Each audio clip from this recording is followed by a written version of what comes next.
सोए नहीं क्या तुम? बस तुम्हें सोते हुए देखना चाहता था।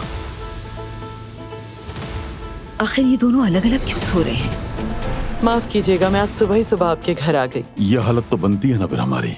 सबकी हिफाजत के लिए जरूरी है कि हमारे दरमियान कोई राज नहीं रहना चाहिए। सबी साहबा, अगर कोई खतरा है तो मुझे बताइए ताकि मैं पहले से एहतियात कर सकूं। क्या अभी डॉक्टर के पास आना है? डॉक्टर के पास जाने में टाइम है। बिलाखिर अब्दू का बयान मिल गया है बेटा। अब्दू ने कहा वो उस दिन अकेला था, लेकिन रिवा ने वहाँ 2 अफराद को देखा था। मैं जानती हूँ कि तुम कुछ छुपा रही हो। कल मैंने तुम्हारी बातें सुन ली थी। अब मुझे चलना चाहिए, अच्छी खबर का वेट करूंगा। देखें, ये रहा, ये जो नुक्ता सा नजर आ रहा है, ये है आपका बच्चा। जैसे कोई मौत सा है। तुम्हारा यहाँ क्या काम है? चाहता हूँ कि दिलान साहिबा दोबारा काम पर आए। मेरा फैसला वही है। अब हमारा बेबी आने वाला है।